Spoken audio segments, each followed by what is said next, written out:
This is Dr. Richard Tran from Color Chiropractic in Bellingham, Washington. I'm sitting with a friend I met over the past years, but I thought since we live in the Bellingham community together, I wanted to introduce you to some people that are really great healers in the community. So, Nancy, what's your last name? Southern, Southern. Okay, Nancy Southern. Yeah. So, I had the pleasure of meeting Nancy a couple of years ago, where she was, what she does is a pretty interesting form of just life coaching. And she was describing to me today that it's called creative life coaching. Mm-hmm. Maybe we can kind of go into that before we go into this exercise that we're going to, teach some of the people here. Okay. Okay? Sure. The difference between, say, a life coach and a creative life coach is I teach people the creative process. Okay. As a way to move from where you are now to where you want to go and what you want to have your life look like or be like. Mm-hmm. And in that process, I'm really helping people train their minds to shift from being really good at solving problems, which is culturally trained in us. We're trained to look for problems and then fix them. Mm-hmm. Find another problem and fix them. Okay. Well, as a spiritual teacher as well, one of the spiritual truths or metaphysical truths is that what you put your attention on, you attract. Right. And so if you become really good at problem solving, guess what? The universe is going to keep giving you more problems. Well, yeah. Being a problem solver isn't necessarily the greatest strategy then? Well, not when you're wanting to create something new. Okay. Yeah. So you will, in the creative process, sometimes come across a problem that does need solving, but that's not where you start. Right.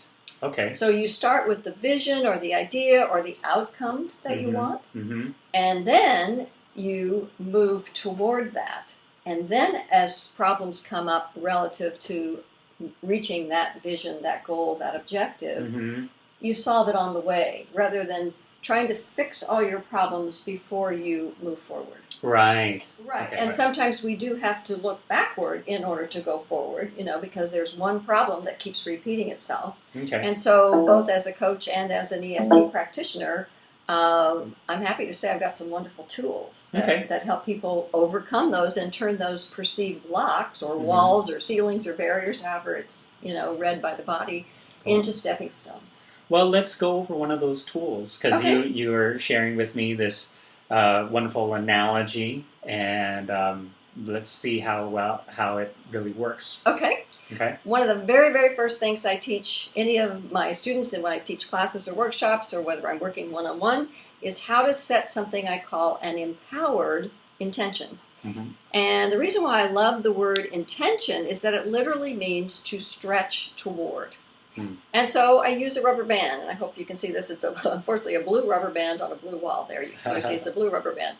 So a rubber band, when it is not being stretched, there's no energy in it. It's limp. It's not doing its job, literally.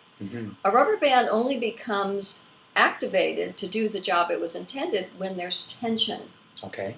When there's a stretch. Well, intentions are much the same way, because you're wanting to stretch your mind, your thoughts, your ability to visualize what you want into the future. And perhaps you need a new home or you need a new job.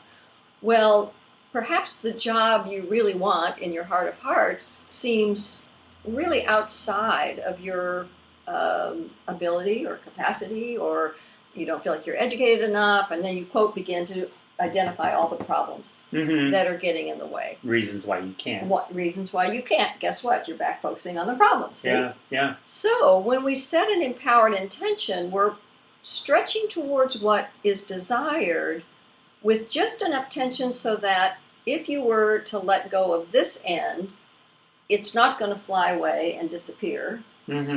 Which means you let go of the vision. Oh, it's too hard, it's too big, I can't have it. So you've let go of the tension, it flies off. Or you're stretched so far and you're working so hard to get there that if 1 minute you take your eye off the vision, boom, it snaps back and kind of zaps you energetically. And then you feel defeated by that, because you literally do feel pushed back. So the key to an empowered intention, and I love when I learned this particular from one of my mentors and coaches, is that I start the intentional phrase with, I'd like to believe it's possible. Okay. So when you say that to yourself, I'd like to believe it's possible, you're really saying what you want. Okay. So when you say, I'd like to believe it's possible, say, to have the job of my dreams, by projecting it into the future, you're not lying to yourself. Mm-hmm. You're not saying, I have the job of my dreams, and your subconscious mind is saying, that's not true. You had a lousy job. You hate it. Right. What good is that? So all of that negative self-talk gets triggered. So when you stretch yourself out to, I'd like to believe it's possible to have that job, and the first step I want to take towards that is, now you have energy and motivation to move in that direction.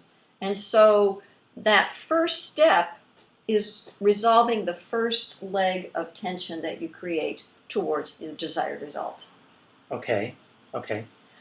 So if I say today, like, I'm getting ready to plan some new classes, I'd like it to believe it's possible that I can have 15 people in my next class. And everybody makes great progress towards their goal. Right. Okay, so I'm not lying to myself. That's what I really would like. Uh-huh. So my role then is to listen to my inner self and see what I feel guided to do. And really, Richard, I did the same thing when you asked me if I wanted to do this video. And I think I told you when I walked in the door, I didn't know until about 5 or 10 minutes before I came here what I wanted to share. And it was about learning how to set empowered intentions as a way to take gradual steps towards the desired result, rather than setting yourself up for too much tension and not being able to maintain it. Right. So if I can see if I have it correctly, so the empowered intention is really about the creation of attention to the degree that you're not lying to yourself, but you're putting it into something in the future so that it helps to create the direction that you're really wanting to head. Very good. Okay. Yeah, that's exactly it. Great. Yeah. I like that. Yeah. Okay.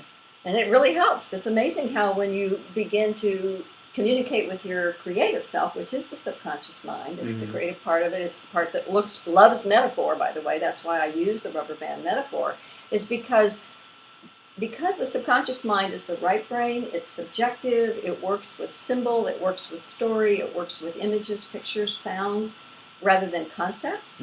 And so it's going to remember the feeling. And I encourage all of you to get a rubber band and play with it and feel what that tension is like, because if you've got a little bit of intention that has tension, and you notice the word is in the word, it will naturally motivate you as opposed to trying to make yourself do something through self-discipline, which is, it really works against people to try to self-discipline themselves into having what they want, because it's not fun. Yeah. It takes the fun out. Great. Well, this is wonderful to be able to talk to you about this and to be able to share with the audience that we have here. Hopefully it will be able to make a difference in your life if you choose to really apply that for yourself. And I know that Nancy is a wonderful resource to be able to help encourage that along the way too. It really is fun. I think what we'll do is we'll probably save some of this stuff. We'll do more of an interview segment to find out a little bit more about Nancy if you'd like to find out more for yourself what she's about in her journey. But just if you're viewing this, what's the best way that they might be able to get in contact with you?